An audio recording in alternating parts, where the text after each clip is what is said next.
It is Sunday, July 7th, and we are live on Ancient Faith Radio. Welcome to Everyday Orthodox. I'm Elisa Bielatich Davis. And we get together here on Sunday nights just to get to know Orthodox Christians. And here's the project, okay? If you think about it, we have so many people in just even North America who are Orthodox, but we're all in different jurisdictions. We live in different regions, so our paths don't cross very much. You might, if you're at an Antiochian church, one of your neighbors might be going to the Greek church and you have no idea, right? But we're all the same. We all could get to know each other, and that's what we're doing here. It's like a big coffee hour. And I think it's just a real blessing for each of us to get to know people who are maybe in different jurisdictions, come from different backgrounds, and just come to know and understand one another, because we are all Orthodox.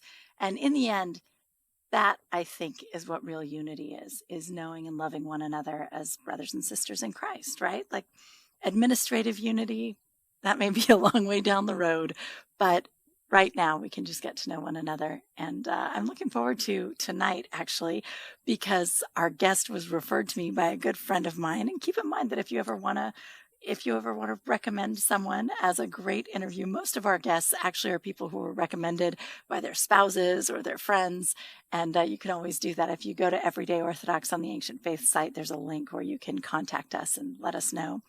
But okay, you can join the conversation. You can call in if you would like, because we are live tonight, and Matushka Trudy Richter is in the Ancient Faith Studios in Chesterton, Indiana, ready to answer your calls. The number is 1-855-AF-RADIO.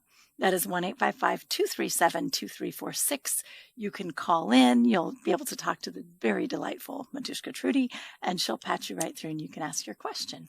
So without any further ado, I want to tell you all about our guest. Okay, her name is Laura Forsberg, and she, as I said, we have a mutual friend. Our friend, Dr. David Romine, suggested that I interview her, and he started telling me about her, and he was like, you guys would be great friends. And I thought, I think he's right. We would be great friends. And I just really enjoyed the 5 minutes that I got to talk to her before the show. So this will be fun. So Laura is a mother, she's a writer, and she's a teacher. And someone's a natural teacher who loves teaching when they can say that they teach college and preschoolers. So that is real teaching right there. She received her Ph.D. at Harvard. So, unfortunately not very smart, but she earned tenure. So she's a tenured professor, and she had published her first academic book. And then she left her academic position to homeschool her 2 young children. And she's building a new Catechesis of the Good Shepherd atrium. If you don't know what that is, you should look it up, especially if you're involved in religious education and Sunday school, because it's a really neat Montessori style program. But so she's right now building up a new Catechesis atrium to serve the rapidly growing population of young families in her small Greek Orthodox parish. So we are going to learn all about Laura and get to know her. Laura, welcome to the program. I'm really glad that I'm being interviewed by someone else who uses their hands vociferously and possibly knocks their microphone every once in a while. That's how you can tell you're a sympathetic soul. You're in good company. You're making yourself comfortable at coffee hour. We are going to be just fine. We'll gesticulate wildly. It's going to be a great night. But so Laura, welcome to the show. Tell me a little bit like where your story starts, because actually, I kind of just want to jump ahead to the brilliant and amazing idea that you left academia and went to, I think you're in a small southern town raising your kids. I'm in Montgomery, Alabama. That's what I thought. Yeah. There you go. Not too small, but definitely southern. But where does it start? Thinking about my tagline. I was thinking about, is my tagline, how do you go from being an Episcopalian graduate student in English at Harvard to being a homeschool mom, Orthodox mom in Montgomery, Alabama? Because it's not sort of a linear transition. But the one thing I think that sort of tagline suggests is that there's some sort of breakage, that there's some sort of point at which you stop being an academic and you start putting another hat on. And I think what I find sort of astonishing is the ways in which there are these continuities, the ways in which what I love about teaching, and the thing that is totally common among college students and preschoolers, is that they just want your attention. They just want you to genuinely sit down and listen to them. And honestly, Harvard students who I met would not always have that experience on a frequent basis. They'd say, I am fighting for breath. I am fighting for life. And I'm barely surviving. And if you sat down with them and listened to them, there was just this sort of opening up. And that's what my 5-year-old son is like. That's what the small children at our parish are like. Like, you sit down with them, you show them love, whether you name it as love or not, and they just open up, they just unfold. That's beautiful. You know what, Laura, Yeah. I run a Sunday school, and at the beginning of every year, that's what I tell the teachers is like, they just need to know that you love them, and you show love by listening, by paying attention. Like, next week when you see them, if you can say, how's your cousin? She was sick last week, right? Like, if you Yes. can carry that from one week to the next, they know that you care about them. And then they want to know what you have to teach. I'm just going to say, if you learn the names of their stuffed animals, like, it's right. Crucial. Know because the these are stuffed important figures in their life, but that's the sort of like attention that I think children really want. And sort of being taken seriously as well. So I think one of my questions is always, I mean, we all want to have communities of adults we can have brilliant conversations with. I am thrilled to be having an adult conversation at 6 p.m. before my children are asleep. Like, this is very exciting for me. But at the same time, like, I think children really open up when you start to take seriously what they're interested in. I think that's my so son true. has started telling me his father is very involved. He does military strategy, and he's a professor of that. So my son has started telling me he knows more about war than I do. And I'm like, okay, let's talk. Let's talk. Tell me about that. Tell me what you know. If that's what we are, let's start there, and then let's think about how we can be warriors for Christ, and let's see how we can turn that to places where our attention can be leading us closer to God. That is so beautiful. I love that, and I think it's true at every age. I mean, as they, like you said, in college, as preschoolers, Yes. but everywhere in between too. You know, for years I've been a counselor at summer camp, and it's hilarious because I'm way too old to be a counselor at summer camp, but the kids really like me. And the thing that they always say, because they'll tell my kids, they'll be like, your mom was my counselor. She really listened to me, and she treated me like I was a person. And it's just like, wow, look, that's all people want. It's so simple, and yet we don't do it very often. Isn't that a shame? Well, and I think part of it is because there are so many distractions. And I think it is, and this is something I really value about this podcast. It's so easy to get caught up in connecting with so many people that it can be really hard to sit with just one relationship or just with one person. And it's really special when you have the opportunity to make that happen. Thank God. Absolutely. Yeah. Okay, now we have to go back to the question because we didn't answer. We'll go back, and then we can come full circle. We'll go back and forth. But okay, so where were you born, and how does the whole story start? Well, so I was born in St. Paul, Minnesota. My journey eventually, literally, I have lived in all parts of the country. I grew up in St. Paul, Minnesota. I moved to New Jersey. I moved to Boston. I moved to Austin, Texas. I moved to California. I moved to Kansas City, Missouri, and now I'm in Montgomery, Alabama. I have lived all over the country. Yes. And I think what's been strange has both been the number of sort of shifts that I've gone through during that period, and also these sort of continuities. So I grew up at an ELCA parish in St. Paul, Minnesota. That's Lutheran, right? Is that Lutheran? That is, yes. Yes. Lutheran. Yes. There's the Missouri Synod and the ELCA. I was on the more popular Minnesota branch of that. Okay. I had, it was a lovely church. My primary relationship was with my sister, who I thought could do absolutely no ill. And she didn't really buy into the youth culture at our church. So I just followed her. So we were not quite in the youth culture. And then as she started getting more into theology, I was just sort of busily following along in my older sister's footsteps. But the one sort of unusual thing was that my grandmother was actually Orthodox. And her parents had actually helped to found an Orthodox parish in St. Paul, Minnesota, Holy Trinity Orthodox Parish. Wow. And so I have these sort of vague memories of attending particularly Orthodox funerals as a small child. And it had been this source of enormous grief because my grandmother, she always listed she wanted to marry an Orthodox man when she was a young woman, and she'd tell us this. Instead, she married a Presbyterian man, and they could never agree on religion, and my mother was just brought up generically Christian. Okay. Well, wait, so was your grandmother ethnically Orthodox? Or Yes. was she? Okay. She was. So what ethnicity was she? So she was from, I guess, not what's properly Russia now, but she understood herself as Russian. And then so she Okay. did Russian school. So she spoke a Oh, little bit of Russian that she would do in front of us. Her okay. brother supposedly did not learn Russian because he hid in the bathrooms and hung out with his friends during Russian school. But my grandmother was very studious, so she did her learning. She was on top of it. There you go. And yeah, and so she only really started attending church again when my sister and I were born, because she would come to our Lutheran church to see us. Okay. And it was always this source of grief for my family that she couldn't take communion with us. And that was always, so growing up, I knew orthodoxy was the thing that won't let grandma take communion with us. And it was this sort of source of grief. Which And then is, funerals. So it's just all grief. and then funeral. Orthodoxy, saddest religion ever. Saddest church of all. I mean, saddest church of all, except even as a small child, I could see like there's something special about these funerals. Like there's something beautiful and substantive here. So, I mean, yes, my experience was one of grief, but it was a sense of beauty. And she was always I just adored her. She was just my icon. She was just like, this is what a great woman is. And she happens to be Orthodox, and that's kind of weird, but like, this is what I aspire to be. Other than that, What was she like? What was her, what would you say her like 2 or 3 defining qualities were? love. She was pure love. So Yep. my grandfather was this prominent lawyer, and he made connections, and he traveled, and he was, he was all the ostensible power. And then she was just pure love. And that was what I wanted to be.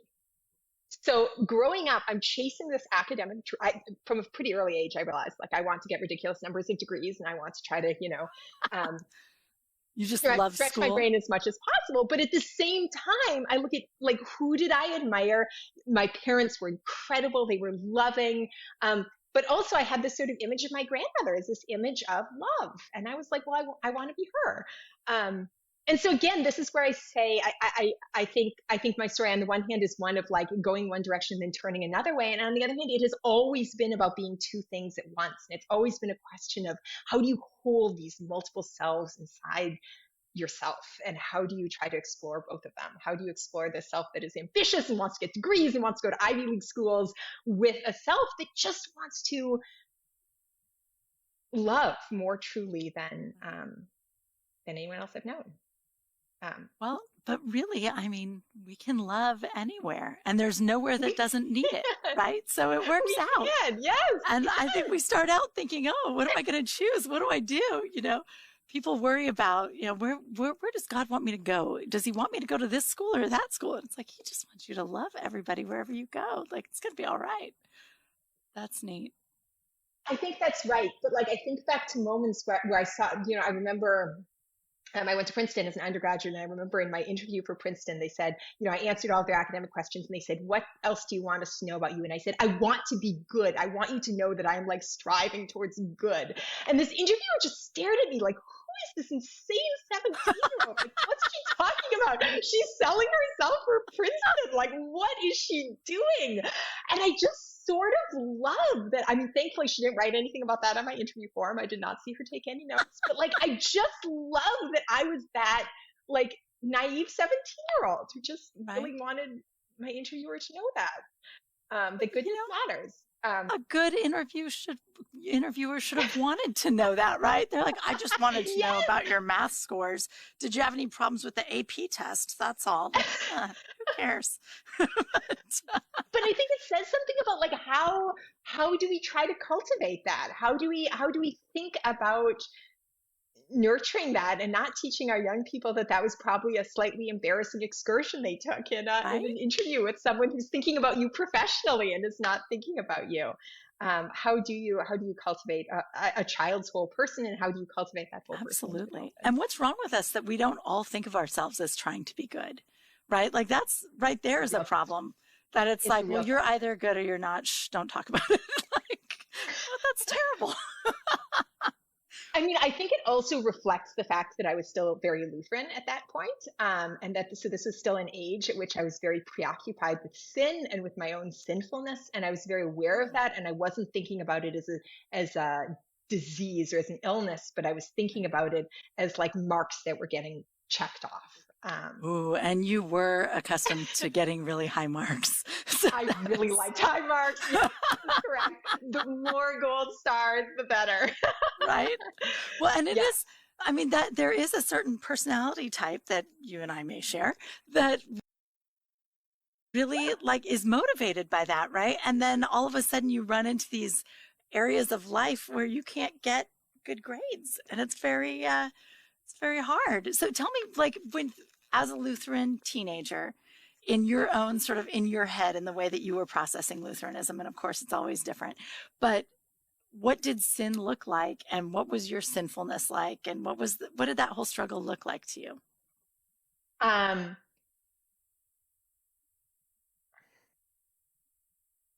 I think my sinfulness, I think it looked both um, like the sort of everyday faults, the careless, mean things you say to people. Um, I think for me, something I very much carried was also the danger of being judgmental. Um, so of moments when I did not hear this phrase used of me, but I heard it used of someone else. And it's sort of, I was like, oh, I hope I never do this. Someone who uses their intelligence like a sledgehammer. Oh, You know, ouch. right. It's Yeah. terrifying, right? Yeah, but that's But the it's like, thing. are there moments when I am using my abilities in unkind ways? Are there moments where people aren't sent, where I'm not being an icon? I'm an icon of God. I have become too orthodox. Where You're I'm like, I not can't being even get loved. back to that This place. is I know it's gone Thank God. now. That's good. I know, but I think it was this sense of pushing away other people. And for me, it was a sense of like, what does it mean to be totally devoted to my sister and totally devoted to my parents? And like, I must fully be good to them because they've been good Oh, to me. wow. And that's a lot to carry. It's a It's very a good lot to aspiration, but do. it's a lot to carry. Ah, Um, it is, that is a lot to carry. That is really a lot to, right? To try to think like, how can I be perfect? How can I be A plus in my relationships with other yes, people when I'm broken and they're yes, broken? Like, how can I do this perfectly? yes, yes. Wow. And I was always aware that I was falling short. And I remember then I became Episcopalian in college because that was the nearest equivalent you could find on the East Coast. And it was slightly higher church and there were more bells and smells. And I Okay. appreciated that about Episcopalianism. But like, I remember going to my priest there and I said, like, I want to confess. Like, I feel like I have all these sins. And he was like, no, you shouldn't confess. You're essentially very good. I don't want you to castigate yourself. And I was like, just take my confession. Just take it, please. Um, but it was this sort of weird sense that like don't be so hard on yourself. And it was like, Yeah. well, no, what I need to be told is brokenness is part of who we are. And I think that's Yeah. part of what my real sort of early longing for orthodoxy was, That makes to be sense. told that it's not just that you have failed to be like God. It is that you are trying and you are sick and you are searching for healing, and that is beautiful, and that's something that God is with us in. Amen. Amen. Gosh, and you make me think of like Forgiveness Sundays, where you'll see all of the Orthodox people will hop on social media and be like, forgive me the sinner, hey, don't worry about anything. It's just Forgiveness Sunday. But I just want to say, because we do this today, if I've offended anyone, please do forgive me. And then you'll get like my mom and a lot of other people will be on there who are not Orthodox, and they're like, stop, you're good. You're good. You're wonderful. And it's like, yes, we're all good. We're all wonderful. But really, really, are you pretty sure I haven't done anything slightly off? Really? Like, come on. But there's this beautiful focus on growing and on trying in Orthodoxy. And I think, when we're too quick to be like, no, you're good, don't feel bad about yourself. We know internally that we're not really there yet. So then what do you do with that cognitive dissonance? I think that's hard for young people. And I think one of the hard things is this question of like, is this going to break the fundamental bonds that I have with other people? So I have a 5-year-old son right now. I see my husband also has some of my attributes in him. So I see this in our son as well. I see this striving to be good. And occasionally I'll get a little strict with him and he will just be crushed. And he'll say, Mommy, I'm afraid you don't love me as much anymore. Oh. And it's just like, oh, sweetheart. So it's such a reminder to me, because I think we as adults have this too, or maybe this is just me because I read too much into relationships. But there's a moment where you're like, I have hurt you. Have I lost your love? Like, have we lost this relationship between us? How do we make amends? And it is, I think something I'm really searching for is like, how do you create an environment for children, for families, for a community where these things can happen and the love endures and you can be secure? Laura, could you start writing Orthodox books for us? Like some maybe on education Yeah, I mean, I knew and like community building. Like I feel like you're a person who would be good at that. That would be really helpful. So if you could get to that, I'd appreciate it. That's just placing my order now. Okay. All right. Yeah, the children don't give you a lot of time, but I have a feeling it was not going to take you a lot of time. I think it's going to work out. But I was telling Trudy, my son told me yesterday, he said, Mommy, I need 8 hours of private one-on-one mommy time today. Wow. It won't be enough. And I was like, wow, that's a big ask. That's like 8 hours is actually really a lot. That's a lot of time. That's a lot of time. But you know what? He's thinking big. You start big and then you negotiate down. You negotiate. Exactly. I'm teaching him negotiation. It's all good. He's got it. He's got it. That's great. Well, I do want to say to our listeners, I just got a message from Matushka Trudy. We are having some technical difficulties at Ancient Faith Studios lately, really lately, like not just tonight, but lately. And right now it seems that we are struggling to stream on YouTube and Facebook. So I would like to say for those of you who are trying to listen on YouTube and Facebook, come over to the website or the app. But I can't because they're gone. So, but for anyone who's hanging in there and something crazy happens, we're going to continue the show and finish it, and you can catch it as a podcast later. But sorry about that. Something crazy going on with the internet. I don't know what it is, but something crazy is always going on the internet. So I'm curious, what did your sister end up doing? Like when she got out of high school? Yeah, she went on to law school and she has become like a phenomenally successful corporate attorney in Minnesota with 2 beautiful children, and she's just rocking it. That's awesome. It's amazing. It's very funny. And I think it has been, I guess this is a shout out to Noreen too, if you are listening. I think it has been, she sort of envisioned that she was maybe going to be a stay-at-home mom. I sort of envisioned that I was going to work. And it has been interesting to see the ways our lives have gone in different directions. And it has been interesting to see her just being phenomenal at what she's doing. And it has been wonderful to have her support me on the crazy sort of different, she's still Lutheran. Right. And so you've just gone sideways and done all this other stuff. Weird. Yeah. So, okay. So let's go back. I want to make sure that we get your story straight here. So you're at Princeton and you're going to an Episcopal church, which is largely just because there wasn't a Lutheran church that was like the one you had been going to in Minnesota. Okay. Yeah. So you're in the Episcopalian church. Is there a process there where you fully convert to like, I am now in the Episcopal church, I'm nowhere else? Or is it kind of easy to move back and forth between those two so you don't have to? They're in full communion. So like an Episcopalian priest can become a Lutheran pastor and vice versa. Ah, okay. So they're in this very porous, slippery relationship. So you didn't have to make a choice. You could just go and enjoy, And I could just be Episcopalian. It did not need to be a big deal. My family could feel like I wasn't wandering any place too far. Right. And when you came home, you'd have communion. I could do incense. I could get into liturgy. I could get very involved. And I could be a ministry leader instead of being in this sort of little tiny fringe Lutheran off-campus group. So it sort of satisfied for the first time in my life the desire for a social being in the world. Oh, nice. And I was going along, and this was lovely. And then I went on to graduate school at Harvard, and I went to another Episcopalian church and started teaching Sunday school, and everything was going according to plan. And then this gentleman from my past resurfaced, a certain Carl Forsberg, who I recalled from preschool as a young gentleman who I believed was albino, but in fact was just extremely blonde.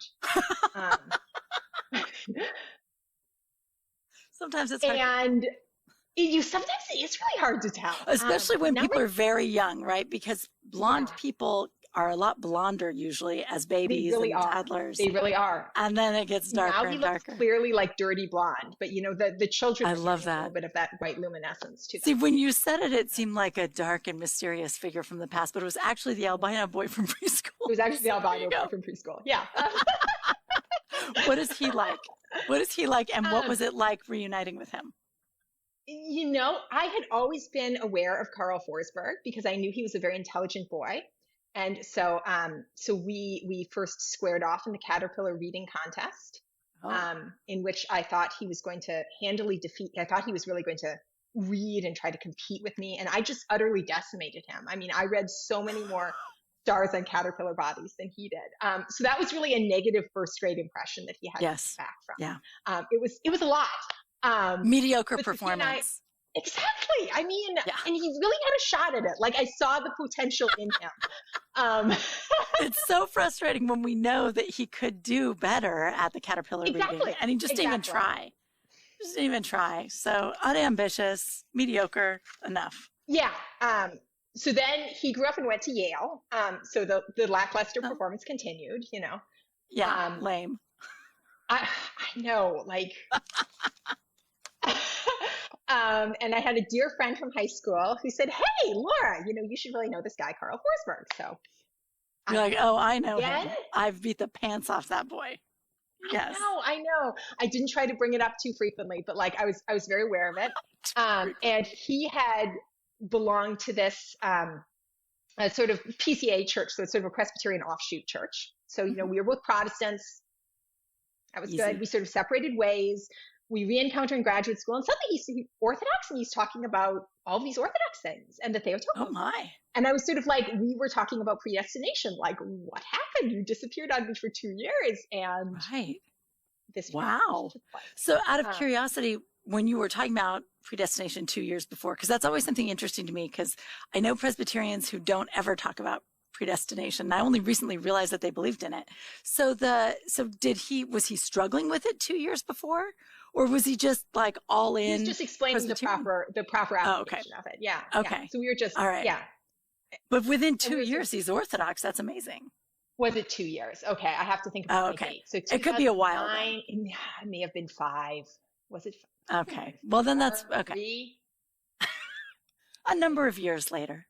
Several years. But in the meantime, he had gone to DC, become disillusioned with Protestantism, started going to an Orthodox church with Dave Romine in Washington, D.C. Dr. Dave, there you go. Asks Dr. Dave to be his godfather, heads off to Afghanistan for a year and serves in Kabul for a year, returns and looks up the nice girl he thought was kind of cute in college.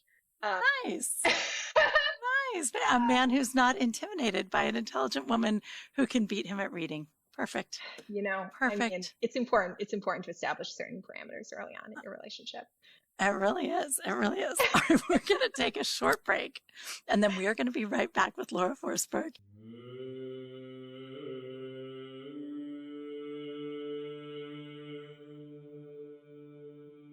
Saint Paisios said, "Every day you should try to plant in your soul something spiritual, which will eject something worldly and sinful. Replace the sinful images in your mind with holy ones." AtheniteUSA.com offers holy icons for those wishing to plant something spiritual in their souls.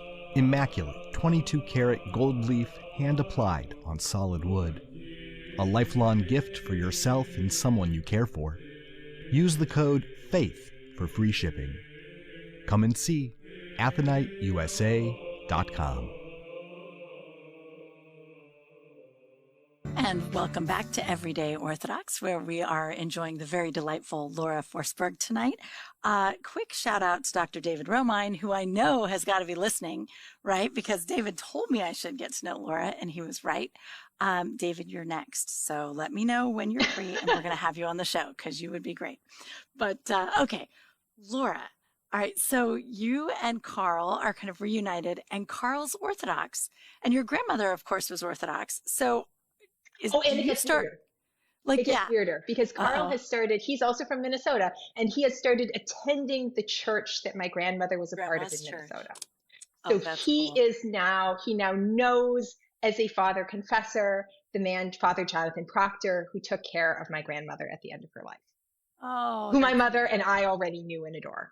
Right. Oh, that's neat. And now you've got a bunch of like funny Russian acquaintances in common. And, that guy's my second cousin. I didn't know you knew him. And that's great. That's awesome. Okay. So as you two, were you in the same place though? So he's back to Minnesota. Are you still at Harvard? He came back and he decided to spend a year just ostensibly he was writing a book about Afghanistan after his experiences in Afghanistan, a history of Afghanistan. In reality, he was applying for graduate schools and trying to figure out what to do next and getting very distracted by driving up to Boston where I was attending graduate school. You should have done that project in Boston because it would have worked better. I mean, it would have been a smart move. But I feel like I was an investment that paid off. So I feel like those drives were like worth it. I think so. So it was, at first it was just like, we will figure this out. I had seen my grandparents not share the same faith. And so as I became increasingly interested in him, I was like, this, at some point, there's going to have to be, like, we're going to have to decide. I'm not comfortable living on different sides. Yeah. But something I really respect about Carl is that he was not going to try to push me into something, and I was not going to try to push him. So we were just sort of progressing along. We get engaged. We started, at this point, we'd moved to Austin, Texas, and we were going to two churches every week. So we would go to the Orthodox Church in the morning at St. Elias, and then we would pop over to an Episcopalian church. We'd try to squeeze a little bit of food in between. That's a lot of church. That's a lot of church. It was made partially possible by the fact that St. Elias had two services because they just had so many people in such a small space. So if you'd come later, it wouldn't have worked because St. Elias has two campuses now. And so I know. At 9:30. So I am grateful to the bishop for the brief dispensation to have those two services that gave us this weird there you space. go. Exactly. This brief space to work it out. And we'd have these conversations that were lovely, except when we got to children. And then it was just really hard because I was saying church needs to prepare children to engage with the world, which means the church needs to engage with the world. And he said, the world is not good. We need to hold fast to what is true. And then they will adapt. And those were just two very different philosophies of how do you bring children into the world? And I would not say we were making a ton of progress. I mean, we were making some progress, and the Episcopalian Church would periodically derail itself by giving an exceptionally incoherent sermon. But then in 2015, after we'd been married about a year, Carl was diagnosed with colon cancer. And we were both, we were 28. Wow, that is so young for colon cancer. That's pretty shocking. Yeah, we knew it was running in his family. We knew it was possible, but we were thinking maybe around 40, we might have to face that because that had been a sort of family history, maybe along the road. And instead, 1 year into marriage, you just get hit by this. And I was sort of okay, all right, I'm not fighting this anymore. I'm going to be Orthodox. I'm just going to let go of this. I'm just going to, I want to be with my husband. I want to be in a church that brings healing. Wow. So it was really to be together. It was really to be together. And I think what I was really scared about is that it would just be me having a front, and it would just be me adhering to something that wasn't really mine. Yeah. Which is why he wouldn't push you, right? Because you don't want people to kind of be in the church. The idea is really to truly be there. Yeah. Well, but And of course, you're also going through a life experience that will certainly suck you right into the church. I mean, I don't know if right. was that your experience? How did it go? I think my experience was that the Orthodox Church really understands sickness and it understands the need for healing. Yeah. And that it understands physical sicknesses as similar in some ways to sickness. I want to be really careful saying this because I don't want to indicate that in some way physical sickness is a sign of sinfulness. Right. Right. But I think it understands all of these things as things that require healing. That we need healing in our bodies and that we need healing in our souls, and that we can bring all of those things together to God. Yeah, there's a way that we don't, and I think it's true about a lot of things. There's a way that Orthodoxy doesn't separate them, which isn't to say that one causes the other.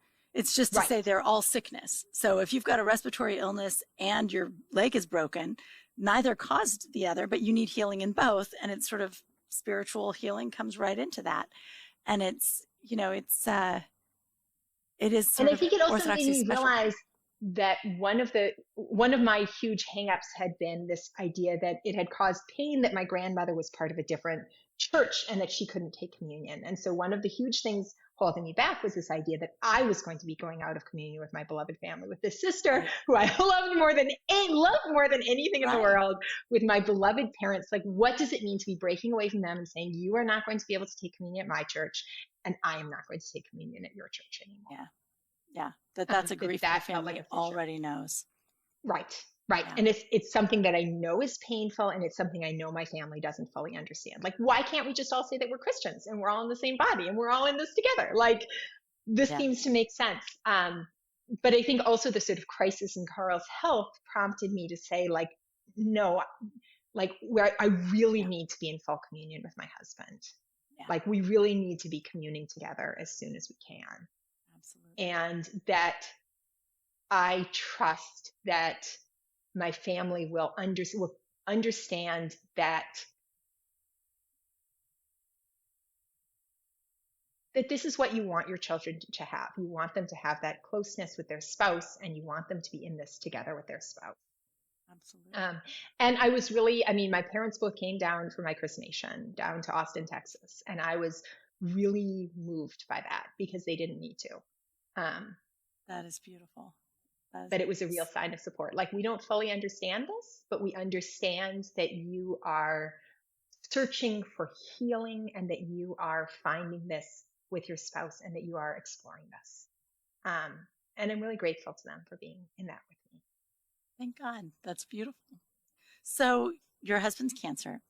Some people get lucky and they get colon cancers that you just cut it out and you move on, you throw that part of your colon away and everything's okay. Some people get cancers that tend to be a many-year progression of struggle. Where is your husband on that spectrum? We cut it out within he had surgery within about 3 weeks of the diagnosis. And then it was recovery. Thank God. So he did not need chemo. Mm-hmm. It was a hard recovery, but I think it also felt like this enormous breaking. And I guess this is in part too why this was the moment that sort of pushed me into Orthodoxy, because it was like our entire lives were sort of upended. So of course you're like, things are upending, we can make changes. We don't have to sort of stick with the status quo. More recently, last summer, he was diagnosed with cancer again, in a different part of his body. So this has been... it's a theme now. It's a recurring theme now. Great. It's a theme now. Good. It's not a theme you want, but it's a theme where you say, if I'm in, like, this is the person I want to be in this with. So... Yeah. So this is what we do this. And we have been... he's had more immunotherapy, another major surgery, a bigger surgery, but we think he's cancer-free again. So glory to God. Glory to God. Good. We're through 2 cancers. We're So 38. we're all going going for to it. keep Carl in our prayers. Please keep Carl in his It's, prayers, in your prayers, as he continues to heal. We talked a little bit about being in medias res before this program began, and this is very much one of my in medias res moments. Yeah, absolutely, absolutely. Okay, so tell me. So you converted during this first cancer situation. Yes. But it was kind of a quick situation. It was over. I guess the recovery probably took a long time. Recovery took a while. Yeah. At the time, I thought it was enormously hard, and I'm like, Laura, stop complaining. Isn't that the worst, though? It's such a terrible thing in life to find out. Like, actually, there are much harder things. Great. Yeah. Well, and I think it really also makes me. I mean, I sort of facetiously say that, but like it also makes me realize how grateful I am for people who share their everyday concerns, even when I'm going through something that is terrible too. And it makes me realize that like it's actually there's something really beautiful anytime you're sharing forms of suffering. I mean, there's something about when you're on the top of the world and you're in the midst of your love story and you've met this, this boy from kindergarten who swept you off your feet again. Like there's something very like strange and weird and alienating about that. But when you have a husband who's sick, anyone can relate to that experience. That's a sort of universal experience. And being able to, true. That's an interesting thought. Is it easier to invite people into difficulty and into grief and into struggle than it is to invite them into joy? I mean, maybe to the sense that if they feel like you're luckier, or if they feel like, oh, you've got a what's that word that that you've got this special life where everything just goes so well for you. Yeah, that is very isolating in a sense, because people don't want to talk to you about it because it's annoying. And then your life is hard like everybody else's, and then suddenly you're one of the crowd. Well, and I also think it's just like in those moments when you're hurting, you sort of become aware that I'm not hurting in some special way. I'm hurting like millions of other people have hurt, and they have experienced worse than this. And you start to sort of contextualize that a little bit more. I think when you're riding high, you aren't necessarily thinking about other people. You're just, I mean, I think it's one of the reasons that people can get so wrapped up when they're young with their projects and things, because it's possible to just get all wrapped up in your individualism. But when you hit these sort of moments, that makes you think, no, like, what does my community look like? How am I connected? I think in terms of people being closer, I mean, I think it can be very hard to invite people in because people don't necessarily know what to say. They don't know what to offer you. Yeah. And I think often the thing that is most helpful to offer is just, here's my theme for the day. It's just love. Like, just being present with someone and listening to them and loving them, because we all want to do something. We all want to fix something.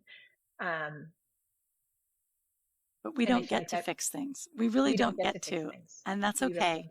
But yes, so often that's what people will say, right? Like, I don't know what to say because I don't know how to make it better. And it's like, yeah, you're not going to make it better by your words. You're going to make it better by your presence.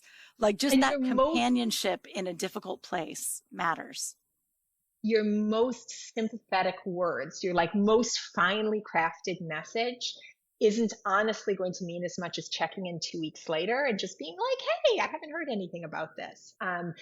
That's sort of the regularity of presence and of attention, I think, means more than any other gift you can give. I think so too. But that's really hard, because that means that some part of your mind, as someone who's trying to care for a sick person or a caretaker, has to be sort of occupied in thinking about them. And that's a lot to ask. That's a lot more to ask than make me a meal, honestly. Yeah. It's a lot easier to drop a casserole by, especially if I just make you and one that's and me generous. Like, and that's a good thing. Like, it's not that you don't do that, but it's really what they'll call ministry of presence, right? It's really that sitting with someone and being there, not just the once, but in an ongoing way, because it is so isolating, I think, when our family members are sick. And so for you, you've got little ones that you're homeschooling. Yeah. When your husband is ill, that cuts out some of your ability to have adult conversation. Has it been isolating at times, I assume? I wonder. I mean, yes, Yeah. certainly. I think the other thing that's been strange is, so this time we discovered it really suddenly. I was at church on June 1st trying to help prepare for a festival. And then the next day, and then that evening, we discovered he had cancer. And it was just like that, everything changes. And I'm not going to be at the festival tomorrow. What was particularly hard was when we arrived at our current parish, Annunciation of the Theotokos Orthodox Church, Greek Orthodox Church in Montgomery, Alabama. I mean, it was a church that did not have a lot of families. And it was something that the church had been praying for and holding up. Like, you were an answer to a prayer. Could we bring families? I mean, I think I was put here, and I think then other people have been sort of nudged to appear at the same time. So I started offering programs in, oh gosh, how do I even do dates? So in 2021. Between COVID and 2 cancers, like good luck with COVID and 2 cancers, right? and 2 small children. Right. And knows? I was like, there may be weeks when my son is the only one there. And that first year, like 5 children started showing up every week. I never knew what age they would be. Sometimes they were 5 children under 3. Sometimes they were 5 middle schoolers, but they were always 5. They were just always 5. And then the next year it jumped up and it was like 9 to 12. There were like 9 to 12 children who were coming, who were appearing. And it started solidifying, particularly around this group of young children. And so when Carl got sick, I had just been getting ready to implement this very complimented Catechesis of the Good Shepherd program. It requires more training than I think any other young adult I've program. never seen anything like it. 80 No, it's hours really of training to be level 1 certified just to teach 3 to 6-year-olds. So I'd done my first 40 hours of training. I was getting ready for my next 40 hours of training. I was trying to prepare this room. Catechesis of the Good Shepherd, for those who don't know, is this beautiful Montessori-inspired program that requires you to prepare this intricate environment. And then teachers, instead of being educators, are catechists. So what we do is we sit with children and we allow them to explore the environment in the belief that children are able to come to an understanding of God themselves if we will simply present them with these mysteries and allow them to encounter them. The mystery of the tiny mustard seed, the mystery of the vestments, and the colors that we see in church and the beauty of those colors, that we can give a little food, rich food, and not too much of it, and that we will see a sort of blossoming. It is the only education program I've ever seen. I'm someone who tends to find an education program and then throw it all out and reinvent the wheel. Right. It's an energy efficient way to work. Yeah. But I saw this. I got the training. I was just like, I have nothing. There's nothing I want to change. Nothing I need to change. Do this. Yeah. I just want to do this. I want to learn to be this person who doesn't talk too much, who sits with children and lets them discover it's God. So lets orthodox. Them discover Christ the Good Shepherd. It's so orthodox. It's so orthodox, right? Talk less, pray more. Just shh. Yeah, like the icons with the big ears and the small mouths, right? Be the Theotokos. Shut up. And even so much that, I think about a lot of the moments I've seen also are really grappling with difficulty, which I think is another sort of recurring theme in Orthodoxy, that we strive for things that are difficult. So this year, my catechesis plans got slightly diminished, but I still did it because I was like, gosh darn it, I'm not going to let this stinking cancer rob me of my Catechesis of the Good Shepherd program. I will do this. I want to do this. I want to be able to be here. But we simplified. But so a lot of it is you will have children doing these very simple works, just simple things to direct their conversation. And I remember watching this 3-year-old, and she had a little screwdriver set. So it was a set of little screws and you have to screw and unscrew the nails. And she's working on this and working on it. And she's really tried. And she just was, this is hard. And then she just keeps working. And you think, yes. Yes. Yes. Perseverance. This is great. Hard. This Yeah. is so hard. And yet you pick it up and keep doing it. And I think like that's what I'm trying to do with fasting. That's what I'm trying to do with prayer. I'm trying to take a breath, say, this is hard, and then keep trying to do it. And so I think one of the huge challenges of this year and sort of ongoing challenges, I guess, is like, how do you juggle? I need to care for a sick husband. I need to try to establish a sense of normalcy for these children. And I need to do this thing that I believe in for children in this parish who should, I mean, I have half the training. Talk to me in August and I'll be fully trained. Right. But how do you do this thing that you really believe in? Yeah. How do you, Yeah. I don't want to say juggle all of those things, but how do you incorporate all of those things into your week? Right. But so is there anyone else at the parish who is also getting trained in catechesis, or is it going to be all on you? Right now it's on me. But I'm really excited. It looks like our parish is expanding to the extent that it looks like I may have 2 atriums next year. That'll be running at different times. And it looks like for one of them, it looks like I may have like a rotate. One of them, I have a woman who's very interested in helping. We're just looking for in training, and we're just looking for a time. And then one of them, I'm looking at.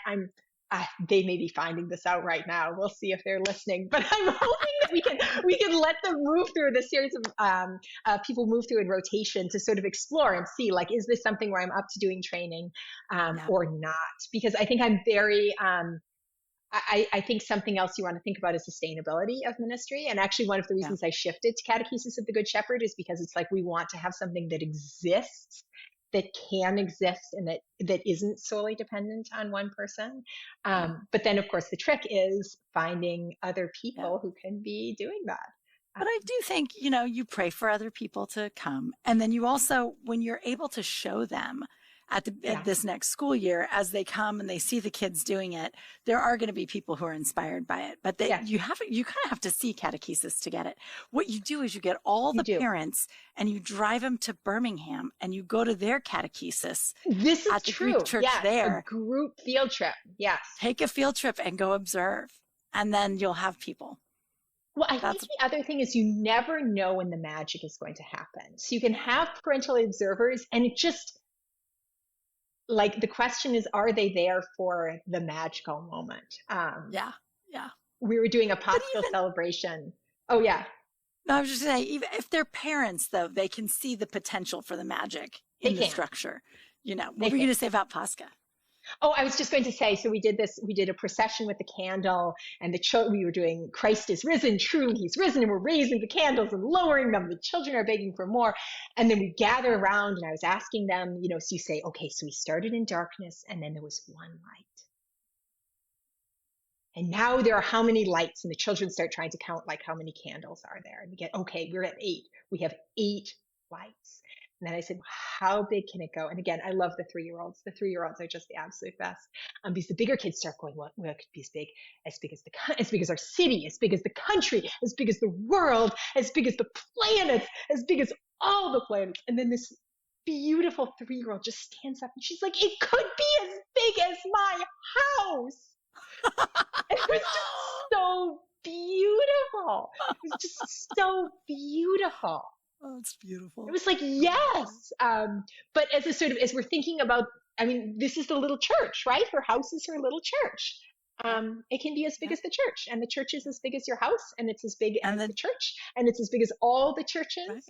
And the church is a microcosm of the whole universe, and you're a microcosm of the whole. It's all. So she totally got it. She 100% got it. That's so beautiful. I love that.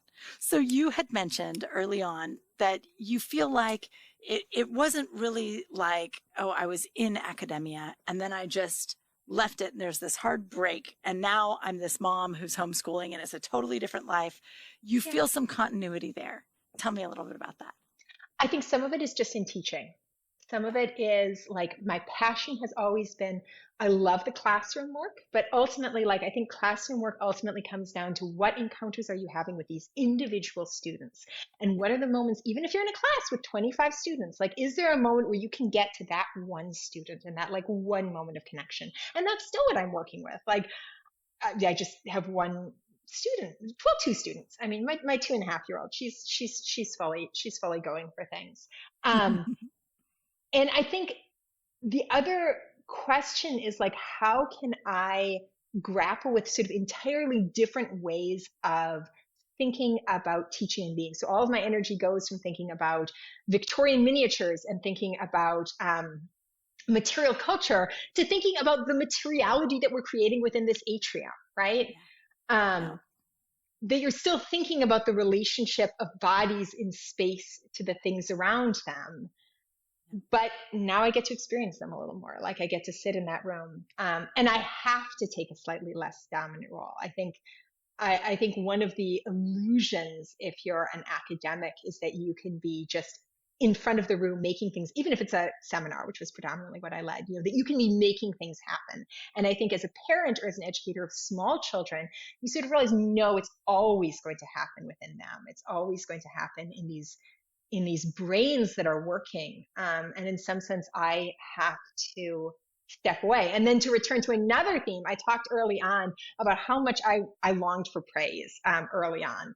Yep. And I think certainly when I worked with college students, like they were always angling for the A. Like an A- was maybe acceptable. Grade inflation is real, though. Like a B+ is really not so good at most of the places, at a lot of the places I've taught at. And which is ridiculous. A B+ is just fine. It's silly, but it is what it is, right? Okay. But it's all about what our perception is, because in the end, these letters don't even mean anything anyway. So it's all It's all, what do we think? But children really don't care. Like, and my goal is like, how do you preserve that as long as possible? That like not caring about how someone else is going to evaluate you, and thinking about like what your vision for this project really is, and how can you bring that about? So I think part of what educating them is reminding me of is like how do we rethink some of these paradigms of education to be not about achievement, but to be about having a vision and trying to make it take shape. And so I think you're actually teaching me a lot that at some point I hope I can take back and work with other people on. But what a great question, right? Like, how do we equip them to develop their vision and enact their vision without stomping on it and telling them what their vision's supposed to be and how to wedge themselves into our matrix and work it all out. So this is all very, I'm ready for the book, Laura. I'm ready for it. I know you got to teach for a while and gather more data, but it's going to be great. It's going to be great. I can feel it already. Well, I'm just grateful for all the people. I'm grateful for the members of our community who have like watched small children start to take over and start to disrupt their prayers and have had patience with us as that noise starts to arrive. I'm grateful for them. Yeah. I'm careful what you pray for, right? Like now you've got a church full of babies. You'll never hear a sermon all the way through again. But thank God. How beautiful. Glory to God. It's pretty beautiful. Yeah. That's wonderful. Well, Laura, we are going to keep you and Carl in our prayers because it's a lot going on. But thank God. It's a lot of beauty and it's a lot of sickness, and those things go together. And that's what that's where the Orthodox Church meets us. Amen. Amen. It is really true. It is remarkable how focused and beautiful things get when life is a little more difficult. But Laura, this has been fantastic. And next time you come back to Austin, come to my house and we will hang out. I'm looking forward to it. All right. And David, let me know when you're going to be on the schedule. Pick a Sunday night. All right, guys. Thank you so much for coming on the program, Laura. I appreciate it. Thank you. And thank you to our audience for joining us. And we'll see you next Sunday night with another Everyday Orthodox Christian. Good night.